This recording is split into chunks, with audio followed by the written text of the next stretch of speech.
I was lucky enough to work at firms where they had people who did. I mean, the first firm I worked with, I'll call them the older lawyers there, they were trying cases in the 80s and told stories of trying, 4 cases in a week. And, several of them had over 100 trials. And so I was really blessed to grow up under them and learn from them. And they tried cases even when I was there. I mean, I got to try cases there. And then same thing with the firm that I was most recently with. Those litigators, they've tried cases. It was amazing. Now, that's not to say I wasn't on teams where we would be on calls and it would come up that maybe I was the only one that had tried a case on that particular team, but the ones I worked with every day, very much trial lawyers. Welcome to the Founding Partner Podcast. Join your host, Jonathan Hawkins, as we explore the fascinating stories of successful law firm founders. We'll uncover their beginnings, triumph over challenges, and practice growth. Whether you aspire to launch your own firm, have an entrepreneurial spirit, or are just curious about the legal business, you're in the right place. Let's dive in. Welcome to Founding Partner Podcast. I'm your host, Jonathan Hawkins. We've got an interesting guest today. He's a business litigator, former big firm lawyer, who's decided some years ago he wanted to go out and start a litigation boutique. And we're going to get into the meat of all that. What's the difference between big law and your own firm and all that. So welcome to the show, Cody Wigington. Cody, why don't you tell us about your firm, where you are, what kind of work you do, maybe give us sort of your current staffing type structure, and tell us. Absolutely. First, thanks for having me on, Jonathan. I appreciate it. I'm already a listener of the podcast, so it's fun to be on. But yeah, Cody Wigington. I own a self-named law firm, Wigington Law LLC. And I did that despite good advice when I first started to use a trade name from our host here. But I'm a trial lawyer, so I couldn't help myself. I named the firm after myself. We're a commercial litigation boutique. We focus on representing businesses and professionals when they get in disputes and when those disputes need to be litigated or ultimately tried to a judge or jury. It's what we do. We're narrowly focused on that. The substantive areas vary a little bit from your typical core business litigation to employment, professional liability, and sometimes regulatory enforcement defense proceedings, but singularly focused on what we consider commercial litigation. Right now, we've got me, 2 counsel-level attorneys, part-time paralegal, and a special counsel. I've talked to a number of lawyers on this podcast and just generally that are former big firm lawyers that have started their own firm. My sense is most big lawyers, you're either a lifer or not. Now, there are those that think they're lifers, and then all of a sudden the firm tells them, no, you're not, and then they're scrambling. But you, at some point, decided you wanted to leave the big firm life. And so first of all, how long had you been at big law, and what caused you to say, you know what, I think I want to try something else? Yeah, so I was in big law for a little bit shy of 10 years, and I intended to be a lifer. I joined a big firm. I loved the big firm that I started with. My intent was to become partner at that firm and be there for my entire career. So just over the years, a couple of things happened. One, I started to develop my own business, and 2, I encountered these things called litigation boutiques. And I didn't come from a family of lawyers. I didn't know what the different law firms were in the markets. And so I didn't know what a litigation boutique was at the time, but running across them, they seem to be representing some of the same clients that the big firms were representing, but they seem to be getting cases to trial. They seem to be getting headlines. They seem to be doing things that you wouldn't typically think of in terms of big firms and representing big companies in litigation. And that obviously intrigued me. As a senior associate, I got a chance to work alongside of one of the better known, more storied litigation boutiques in another area of the country. And it was impressive to watch their coordination, the way they work together, and just their strategy. It was definitely not looking at settlement. They were like, how are we going to present this big case at trial, and what's it going to look like? And that was just intriguing to me altogether. And that's not to say that the big firm teams I worked with didn't do similar things. Big firm teams I worked with were really impressive, but there was just an overall coordination and difference with these litigation boutiques. As I'm getting older, I got my own business. I'm looking around Atlanta, and there's some good litigation boutiques around Atlanta that fit this mold. I'm not going to mention any names because I'm afraid I might leave somebody off, but there's definitely several. But I thought there was room for more. And so I just finally got to a place where I said, let me see if I can build one. So did you always know you wanted to be a trial lawyer? or is that something that sort of came about? And I ask, it's funny, myself as an example, I went to law school, and in law school, I wanted to be a trial lawyer. That's what I wanted to do. My dad was a lawyer, and we had talked about it, and that's what I wanted to do. And I did that for a while, do less of that now, really not much at all. And then so my path was I wanted to be one, and then eventually moved out of that. What about you? Oh yeah. The only reason I went to law school to try cases and litigate cases. If I had to be a deal lawyer, I wouldn't be a lawyer at all. I'd go do sales or something else. I wanted to be a trial lawyer, wanted to be a litigator, and that's what I went to law school to do. And there are big firm lawyers that get to try cases. The old joke that the partners at the big firms in the litigation group don't even know where the courthouse is. I was lucky enough to work at firms where they had people who did. The first firm I worked with, I'll call them the older lawyers there, they were trying cases in the 80s and told stories of trying 4 cases in a week. And several of them had over 100 trials. And so I was really blessed to grow up under them and learn from them. And they tried cases even when I was there. I got to try cases there. And then same thing with the firm that I was most recently with. Those litigators, they've tried cases. It was amazing. Now, that's not to say I wasn't on teams where we would be on calls and it would come up that maybe I was the only one that had tried a case on that particular team. But the ones I worked with every day, very much trial lawyers. Another thing about big law, it's tough for a younger lawyer to develop business for a variety of reasons. Number one, you've got high rates. They probably have minimum retainers that have to be paid. There's conflict issues. There's all these sorts of things. It's really hard for a young lawyer coming up to try to develop business. And that's a skill in and of itself. You got to learn how to do it. And you don't go from not knowing how to do it to signing up a Fortune 50 company as a client all of a sudden. So how were you able to develop business? Did you actively try to do that, or did it just happen accidentally?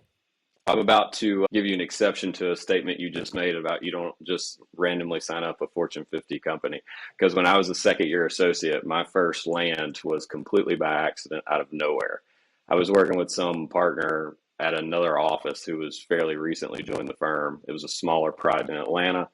I completed my work pretty quickly, sent it to him, and didn't hear from him. No response to the work product. When I followed up, no response. I think it was like 9 months later, he called me from his cell phone, which at the time was not common to get calls from the partner's cell phone.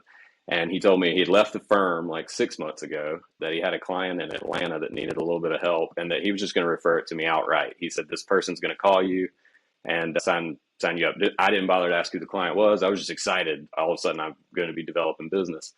A couple of days went by, and this lady called me, and she said, oh, this lawyer referred me to you, and we need help with this thing. And being the good associate that I was, I asked for the names for the conflict check. And when she said the client's name, which I'm not allowed to say here, it was a massive company. And it was probably all over my voice that I was shocked and excited. And that was not an everyday occurrence for me, but they still signed up. And that was my first ever client. Got the taste of business development. And that's what began my focus on trying to build my book of business. That's an awesome story. And I tell you, I've always liked it. I think once it's, like you said, once you get a taste, it's like you've gone on a hunt. You've gotten your first kill, so to speak, and you get addicted. You want more. So the other thing, big firm, we've all been through it. I've heard lots of stories about you bring in such a client like that, particularly when you're an associate, you don't have a whole lot of power. And then behind the scenes, there's all sorts of maneuverings about who's going to get origination credit or whatever for that client. And then some partner comes out of the woodworks and says, I met with somebody for lunch at that company 10 years ago, and my name's in there somewhere in the CRM, so I get the credit. Did that, you may not want to talk about it, but did that come up at all when you brought that big client in? Here's what I'll say about that. I had a partner locally that was a mentor of mine. And at the time, and I think most big firms are like this, you have to have a partner on anything an associate brings in. And so he agreed to be on that. And he treated me well and helped me with that. I obviously, given the client that it was, there was some interest from other offices. But I will tell you, the people I worked on the ground with were good to me in that respect. That's important. I've had really good mentors along the way that very similarly took care of me when I was younger. So that's really good. And I've always tried to do that for others. And I think others should do that for their long-term picture better than short-term. So yeah, okay. So you got the taste of developing some business at the big firm, which is awesome. And then eventually you said you were going to stay there for life, but eventually you decided you want to go out on your own. So what was the spark? What was it that you finally said, all right, it's time? So I came to the point in my career and my life. I was an older senior associate at the time. I had business. I had this itch to see if I could build a litigation boutique that represented bigger companies, higher end matters, private equity. And I just kind of said, I don't want to wait till I'm 50 plus years old to do this. I want to see if it works now, and I want to actually live. My kids were small at the time. My youngest was under 1. And I thought, you know what, if I jump out and I fail fast, they're never going to remember the experience, and I'll go get a job and we'll recover. So I took the leap. Nice. So when you did it, you had developed some clients. Did any of them come with you? Were you able to start with some clients or some work, or did you start from scratch? I was very lucky to have a sustained book of business that had clients in it that had been with me for years. And when I started, as you, the expert on law firm general counsel services, know, for a non-lawyer or non-partner lawyer leaving a firm with clients, there's a question in the professional rules about whether that non-partner has to inform the firm first or whether they can talk to clients first. And despite the horror stories that you hear about those types of situations, I opt to tell the firm first, and I had a great experience. The firm helped me transition those clients out. I kept 100% of the clients that I had originated, and so I had a good running start as far as having work, pending cases, and things like that. And so for sophisticated business litigation practice, those cases can be document intensive, we all know. And I think, depending on the type of practice you have, you really need support around you to help you run those cases. Did you have that initially, or was it just you? So I started just me as far as like technical people in the firm. Obviously had a lot of support, but I was really quickly able to develop relationships with vendors and identify specific technology, some of which I'd used before, that were able to help with that. Because I started at least one case where we had hundreds of thousands of documents immediately. And so managing that, now I do have some help that helps with that internally as well, but we still have good vendor relationships with being able to manage that level of data. Yeah, it can be a challenge. It's just discovery, as those document intensive cases can be crushing at times. And so I'm sure you've set it up to where it works for you. So let's talk about, you started in January of 2020, right? Is that when you launched your firm? That's a popular topic for me. Yeah, I opened the doors on January 27th, 2020. All right, man. Shortly thereafter. The future's bright. 2019 was such a great year. You're like, all right, we're going to start January 2020. I got these clients. Things are going to be awesome. And then 6 weeks later, boom. The world ended. So yeah. So what in the world were you thinking when that happened? Of course this would happen to me. That's just the initial thought is, okay, I took this big jump and of course this would happen. But you get over the shock and you sit in and realize I got to do something. So we just kept waking up and moving forward. So honestly, that first year, starting a firm, the good thing is you had clients, but starting a firm can be, that first 6 to 12 months can be hard enough without having a global pandemic in the picture. So what was it like in terms of, especially if you're a litigation firm, the court shut down? Did you have work? Did it get paused? What was going on? Yeah. So basically March of 2020, we spent working with opposing counsel and clients, figuring out what to do with cases, knowing that most likely nothing was going to move forward. I had pending emergency temporary restraining order, had cases flying into discovery where depositions were ready. And by the end of March, it was basically cases had settled or we were basically on stay and we were going to have a lull in actual active litigation.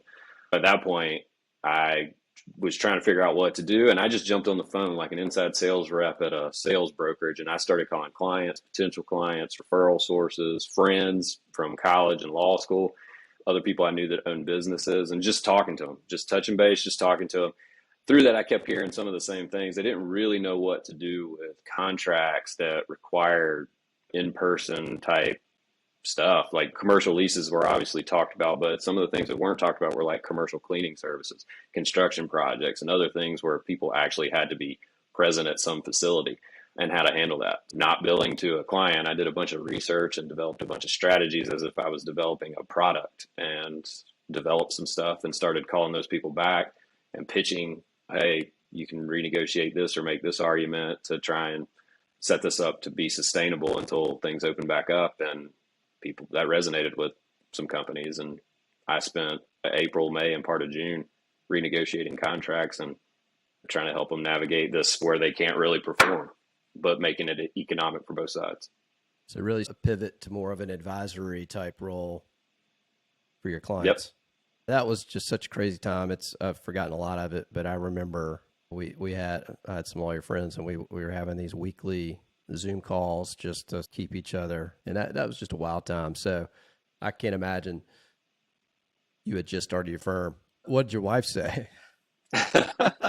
She just assured me that we'd get through it, and kept encouraging. And we did. That's what I just kept waking up and trying to problem solve and keep going. And we were blessed that the client stayed with us, and eventually things started to loosen back up after a few months, and people realized we actually still need to litigate these cases. So in terms of preparing for going out, did you have a war chest or savings pot, and then maybe even like a line of credit? Did you line that kind of stuff up just in case? So what I did is I gave the firm a personal loan for myself to get started based on what I thought an annual expense level would be for the firm. And then for the first 6 months, just worked, started getting paid 2 to 3 months in as invoices started getting paid. And I was able by month 6 for the firm to pay me back on my loan. So let's talk a little bit about the differences between your experience at the big firms versus your own firm. Obviously, they're way different. And I don't know what your billable requirements were at the big firm. I imagine you're not hitting anywhere near those in your own firm, but maybe you are. So tell me, in terms of billable work, you doing more now, or did you do more then? I would say my personal hours are lower than those requirements. And when I was billing at the big firm, as a firm, I think we're over total what I was responsible for and what the people under me were responsible for. But overall, I think I'm working more at this point. I think when I first started, it was probably close to the same as overall work. But in the last couple of years, really trying to continue the growth trajectory and things like that, I'm definitely overall working more, even though it's not billable. Yeah, that's the thing. When you run the numbers from your own shop from a firm, even a big firm, if you have enough work, you can make probably as much money with fewer billable hours just because your overhead's lower. Which is awesome. But there's a lot of other work that you're doing on top of the billable work. And somebody's got to figure that out. I heard something, it's a funny quote. Entrepreneurship is working 60 hours because you don't want to work 40 hours or something like that. Of course, in the law firm, is working 80 hours so you don't have to work 60 hours or whatever it is. Yeah, I mean, the way I talk to people about it is in the big firms, you have your scope of work, and it's usually almost always client work. There is some involvement in internal committees and things like that, but you got to focus in on the client work. When you're at your own firm, you've got all kinds of other things that come in. The teams of people that address these issues at big firms, the team is you when you own the firm. And it's not just, oh, I'm going to go sit on this committee to talk about what the summer associate program is going to look like, or who the associate mentors are going to be, or partner mentors. It's, okay, we've got X amount of work, and if nothing else comes in, that's 3 months. What are we looking at 4, 6, 9 months down the road? How are we positioning ourselves? What's our firm voice and image? Those are actually really big buckets of things that you have to put your mental capital to. So how have you gone about learning how to run a firm? What resources have you consulted? What have you done to try to figure all this out? Or is it just all on the job mistakes and learning along the way? I fit more into that second bucket than anything. I definitely have. I utilize my network, talk to people, and figure out what other people have done. I do my own research on other firms, what it looks like they're doing. I look at the consulting firms like BTI Consulting and things like that. But ultimately, you got to, as an owner, you got to make a decision. You got to implement, and you got to see how it goes. And that's what I've been doing. And there've been some things that haven't worked out. There's been some things that have worked out. And so just keeping notes of that and moving forward and learning from those things. So let's shift to business development and your approach to that. As we've discussed, obviously you had some pretty good early success. You said it was accidental, but you caught the fever and really started going after it. And I know, pretty sure you represent some fairly large companies for being a fairly small boutique kind of firm. So what's your approach to business development? Yeah, so it's about relationships, really. I think the number one characteristic or element that clients use to hire lawyers, and I think it spans from big companies all the way down to individuals, is trust. And I think there's some people out there that maybe are good at feigning trust. I'm not. It has to be genuine. And so one of the best ways to be genuine is just to actually want a relationship with the other people, regardless of what they may or may not be able to send you or do for you. I just maintain and build those relationships in a genuine way with no expectation of anything in return. I find that the vast majority of people, if you develop a genuine relationship with them, they want to help you too. And not just you helping them. And the topic of business and things comes up. The part of that, though, is educating everybody as to what you do and the fact that you are willing to take work. And so how you do that in the context of a genuine relationship is you just have to let it come up naturally.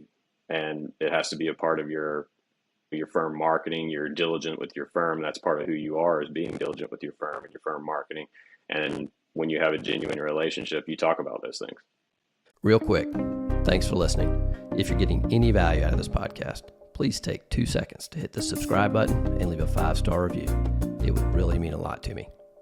Now back to the show. So you talk about relationships, but who are you trying to build relationships with, and how have you determined it? For example, you could go try to pitch in-house counsel at companies, or maybe you talk to other lawyers that might be referral partners, or maybe, I don't know, CPAs or whoever. Who is it that you have focused on, and maybe give some of the thought process behind it for you?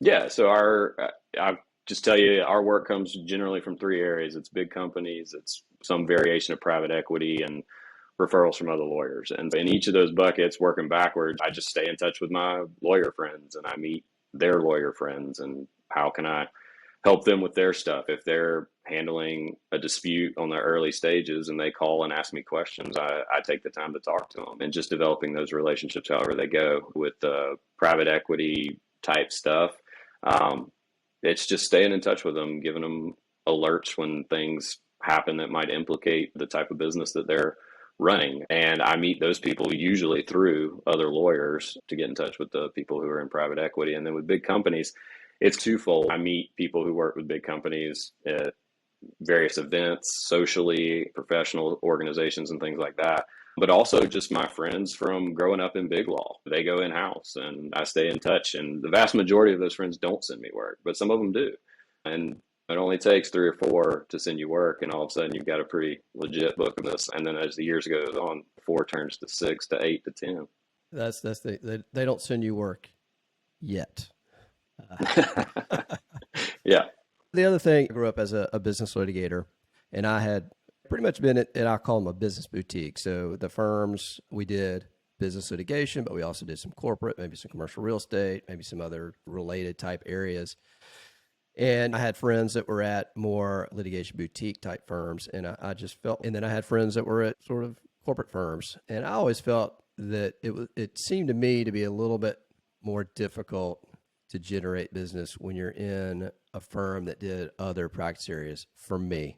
And on the one hand, you feel like, no, that I should be able to get more business because we have more services we can offer. But I found, and no one ever said it, but I just felt for my corporate friends, if they had a choice, they're going to send a litigation matter to a boutique that did not do any corporate work versus my firm where we did corporate work. And I would never purposefully try to steal a client. I would always send them back. But it's got to be in the back of their mind. So I don't know if you have any thoughts about that? There are others out there. I talk to a lot of lawyers that say, oh, yeah, in this practice area, I want to bring somebody that's in this practice area. We come together, and in their mind, they think we're going to have this 1 + 1 = 3 type relationship because we can bring different things to the table, which might be correct. But then you might start, your referral sources might start to dry up. So I don't know if you've given any thought to that as you look down the road in terms of where your firm may go and that kind of thing. Yeah, I think it's just different strategies. There's obviously firms in Atlanta and around the country that do both the transactional and the litigation side and do very well. I think when you have a firm like that, you build a firm like that, you got to understand that transactional side's got to feed the litigation side, because that does hamper what you're able to do from a litigation perspective.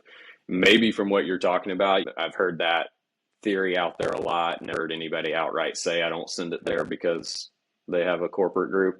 But from a conflict side, when you're a litigation only, there's certainly less conflicts. But from a transactional side, they have a line of clients that they're going for. So maybe they don't represent that commercial real estate firm, but you're not going to sue a commercial real estate firm because somebody knows somebody there and they want to do their commercial real estate work. I guess you could say the same thing for litigation, but most litigators I know fall into the category of you should hire me first if you don't want to be sued by me. So with respect to our future, we're only litigation. I am of the opinion you do one thing, you do it the best, you do it, and that's how you develop your business. Now, you can make the argument we're losing opportunity costs because the types of clients we have also have a lot of transactional work. And in fact, they have more transactional work than they do litigation work. But we're happy doing what we do. We focus on that. We train for it. And that's what we intend to continue doing. Yeah, I can't argue with that. I think that's smart. So let's talk about that. You started the boutique, the litigation boutique. I know we've had conversations. You want to grow it. You've wanted to grow it. You've undertaken efforts to grow it. I don't know. Do you mind sharing a little bit about some of your experience? I'll also say this: growing a firm is not easy. I'll start with that sort of premise. I know this from experience in every firm I've been in, and right or wrong, this may not apply to everybody, but I feel once you figure out how to get the client, that almost becomes the easy part. And then you got to attract and recruit and retain talent to be able to service the clients. And that seems to be a big problem I hear from everybody, and I've experienced myself. So what has been your experience in trying to grow your firm?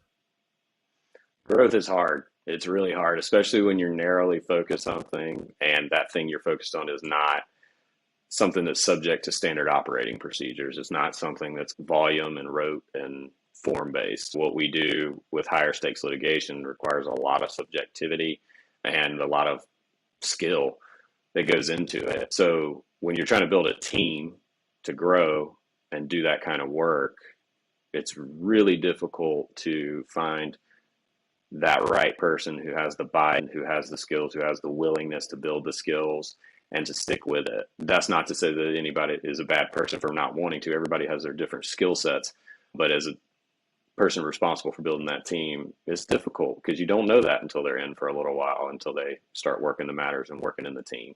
And one of the biggest things that has impacted my ability to grow is just realizing that everybody has life change. You're well aware of this, but I've had at any point 2 partners, and I'm still great friends with those partners. Those partners are awesome lawyers, awesome people, but they had life change and things happened and they needed to go do something else or wanted to go do something else, and still friends with those people today. But that's a aspect of growth, is that people have life change and there's attrition, even though it's positive for those people. And then also, let me break it. That's a big thing. I do a lot of law firm breakup stuff, and people always ask, what's the number one reason? And it's hard to pinpoint. Obviously, money is one of them. A lack or a perceived difference of contribution between or among the partners, whether it's true or not. One thinks they're doing more than the other or whatever, or more important than the other. But another big one that I've seen is truly what you're talking about. It's just a change of vision or a change of life desire, what they want in life. Maybe early on they wanted to just kill it, but then at some point they say, you know what, I've done it. I want to spend all my time with my kids or whatever it is. Or hell, I'm tired of being a lawyer. I want to be a yoga instructor. I don't know. And it's tough. So it sounds like you've experienced that. Yeah, absolutely. And I don't want to get into the specifics of anybody's specific, but yeah, life change happened. Everybody. There's definitely mornings I wake up and want to be a yoga instructor instead of a lawyer. But overall, I wake up wanting to be a lawyer. And yeah, circumstances happen in life and people need to do other things, and that's perfectly fine. But back to the point is that makes it a little bit difficult to build a firm, especially when you find the right people that fit, that are part, not just consistent with the culture, but help build it. When stuff like that happens, those people are difficult to replace. And it costs you time, money, and opportunity. The other thing I have found, it's timing. It's like the stars have to align when the person that you want, you're ready for, is ready to make a move or ready for a change or ready to do something else. And I've come to the conclusion that you just always need to be out there recruiting, always. Whether it ever happens or not, just always be out there planting seeds, because if the stars do align, you want them to think of you first. And that time's going to come. It seems like everybody everywhere at some point will have that moment where they're like, do I want to be where I am forever? Do I want to make a change? But then you just gotta keep it going long enough, right? Oh yeah, I've definitely heard that theory too. Is you got to always be recruiting, whether it's for admin staff, young lawyers, or all the way up to partner level. And there's some validity to that, because you're right, it is timing. It goes back to that life change thing. So at some point, somebody's life circumstances are going to change, their desires are going to change, and is it consistent with your firm, our firm? And I get the sense that you want to grow. You're looking for talent. So anybody out there, look Cody up. I also get a sense that you've got plenty of work coming in. And so I want to ask about that. Do you ever feel like, we all feel it, particularly in litigation practice, when everything hits at once, but the overwhelm of all the stuff to do?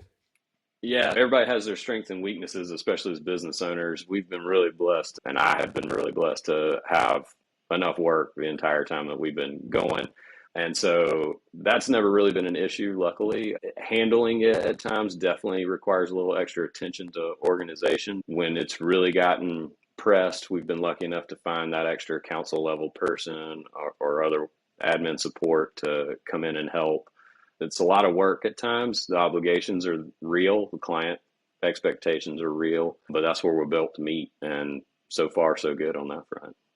And so obviously you're out there trying to add permanent attorneys in your firm, but what strategies have you used to help when the work really expands and you need boots on the ground right then? What sort of strategies have you used? Obviously you have relationships, maybe in co-counsel. Have you gone out and there's various services out there for contract attorneys? I don't know. What sorts of things have you done? Yeah, so I have co-counseled with several other firms, including my former firm at times. When things are really large or things are stretched thin, I'll definitely bring in somebody that I know can do a good job, can provide great support. And it's a unique situation, I think, for a litigation boutique to call an AM 50 firm and be like, hey, can you guys co-counsel in on this big case and help me out? But it's happened, and I'm really grateful for the relationships that I have that allow that to happen. You call the big firm, say, I need you to be second chair. I don't say it like that. I definitely don't say it like that. Yeah, I love that. Yeah, so let's talk about, we've talked about some of this, but what are some of what you would consider the biggest challenges in running your firm? Oh, it's got to be, for me at least, it's got to be the kind of personnel growth type thing. That is something that has been a constant issue in terms of trying to find that talent that has the skill set, fits the culture, and has the buy-in. I think it's particularly difficult with cross-generational, and I don't necessarily consider myself old, but I think the younger attorneys that are there now are a different generation, and they have different ideas about what firms should be and should look like, just like we did when we were coming up from the older generation. And, trying to figure out how we're trying to do here can be consistent with what they're looking for is, that's an algorithm I haven't figured out yet. That brings up another interesting approach that I see more and more of, and I think it's a great approach, is you're young, man. You got the energy, you got the drive, And there are older attorneys that, for whatever reason, maybe they don't have a good succession plan in place or whatever, but they're at the end and they can just try to keep their firm going a little bit. Or maybe they say, we'll shut ours down and maybe join an existing younger firm. We can do as much or as little as we like in terms of the legal work, and we don't have to deal at all with any of the administrative stuff. Have you explored that? Maybe finding some of these older, more experienced attorneys that may want to shift to a different platform? Yeah, absolutely. That is something that we've been out front on. We actually have a setup for that. If there are older lawyers listening right now and they want to slow down and their practice is consistent with ours, we'd love to talk to you, because that's definitely something that we have considered. We haven't been able to find the right fit yet with that. But my experience growing up under some of these older lawyers, particularly my first 3 years, those lawyers have a lot of value to add to a younger, smaller, growing firm like what we do, especially representing the types of clients we do, the types of matters we have. And so it's not even just about gaining that additional practice and capacity, it's also gaining their experience, their know-how. But we're not going to discount that here. And I think there's absolutely a need for that in firms like ours.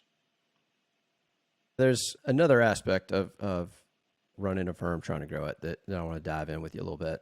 People out there and from the outside, they're kicking ass and they're doing all these great things. And you're like, I want to do that. Or maybe others think that about you. But I got to tell you, that the self-doubt, there are days where you're like, I don't know what the hell I'm doing. Am I crazy? Should I be doing something else? Do you have those days? Do you have the self-doubt? And then how do you deal with it?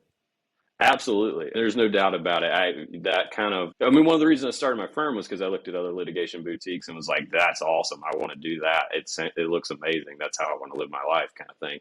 But now that I'm doing it, I see the reality of it. I see it's a well-made sausage is really good, but there's still sausage that's got to be made. And you don't want to see that part of it. There are difficulties. Part of running a business, whether it's a law firm or any other kind of businesses, you have to solve problems, and there will always be issues and things to solve. And there are days that I think, as everybody would, wake up and be like, I don't want to face these problems today. But it's about building consistency, because it's not about what's in front of you right now. If you're trying to build something, it's about what's in front of you 5, 10, 20, 30 years down the road. And when you're sitting there at 75, how do you want that to look? Do you want that firm that you tried to build actually built? If you do, you got to wake up even on those days that you don't feel like it, and you got to go at least try. That's right, man. There are days you just don't want to do it. You just got to do it anyway, Yeah, you want to go be a yoga instructor. Yeah. I'm not flexible enough for that, but I'll be a drummer in a reggae band. That's what I want to do. Yeah. There are challenges, and every day there's something new. There are days where I'm just like, oh my God, what am I doing? But I like the challenges. I like the problems. That's what's fun, because you're constantly learning something new. But what about you? You've worked at some big firms. You've done your own thing. You've had partners. You are where you are. What in your view is the best part of having your own firm? It's that interlocking autonomy and responsibility. Everybody talks about the autonomy of having your own firm. I think the responsibility is just as exciting, because that's the reward is the autonomy, right? The responsibility is the risk. So you go out and you get this autonomy, and you got to make all those decisions, but you got the responsibility of those decisions, the consequences. And so that it's almost like gambler's mentality. I'm going to make this decision and I'm going to see what the consequences are, whether they be good or bad. And just riding that roller coaster that I'm effectively driving based on my decisions is just really exciting. There's a lot of life to it. It's not always pleasant, but I think if you can find excitement in the risk, it makes waking up every day, even on those hard days, easier. I'm with you. I like the sense that I get to make my own destiny. I don't have full control over it, but I can strongly influence, and I'm not at the mercy of some bureaucratic organization that I'm just floating along with. Yeah, absolutely. And that's one of the biggest differences, as we were talking about earlier, between big law and being out on your own. And I don't say that to say, oh, big law is so oppressive, but with 1,000 lawyers, they got to have committees that make decisions, and they have to have parameters on their marketing and on the types of clients they take and on their finances. And I get all that. Big law is a viable business enterprise and structure. But being out on my own and being able to make all those decisions myself and the related taking responsibility for those decisions, at least for somebody like me, that type of excitement is a positive thing. Yeah. So we're sitting here. You've been at it for a little over 4 years, I guess, on your own. As you're sitting here today, things change, I get it, but what's your long-term vision for your firm? Where, if you could do whatever you wanted, you had a magic wand, where would you see your firm in 10, 20 years, whatever it is? Yeah, the ultimate goal is 10 to 15 attorneys with support staff doing exactly what we do right now. Higher-end commercial litigation, representing those larger companies, helping those private equity firms, and helping our lawyer referral sources with their more complex litigation.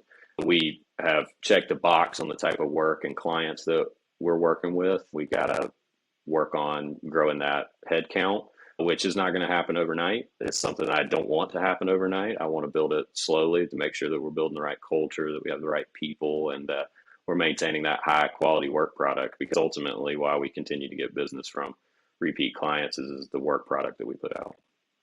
Yeah, I was talking to Ben Mathis yesterday, Freeman Mathis Gary, big firm. They've had a ton of growth. And he brought up a good point, and it's, I want to grow fast. You hear all the software, grow fast and break things, or move fast, break things, whatever that mantra is over there. But he made the point is you can grow too fast. And it's not that things break down, it's they can break. So you can't just have unfettered growth. It needs to be strategic and gradual.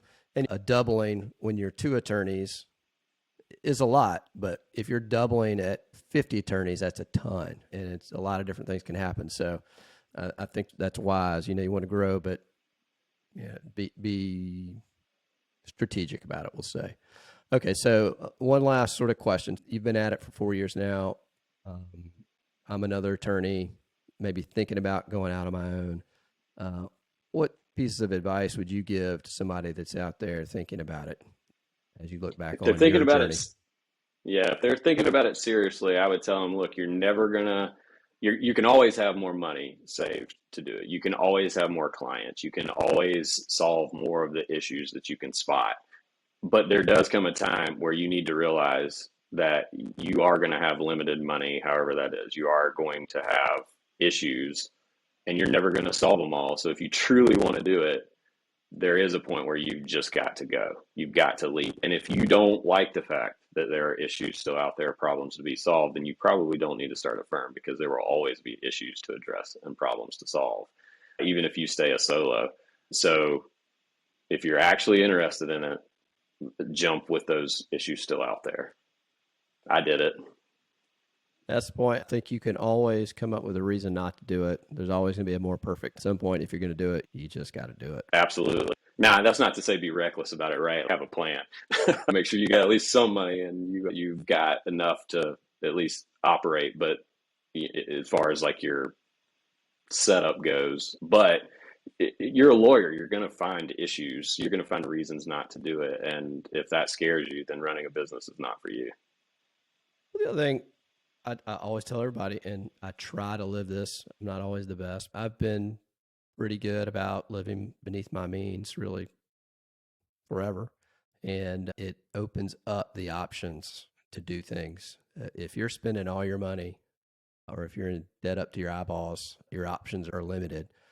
And sometimes, whether you want to or not, you're forced to start a law firm for a variety of reasons. So Cody, I appreciate you coming on. So for people out there that want to try to find you, get in touch with you, what's the best way to do that?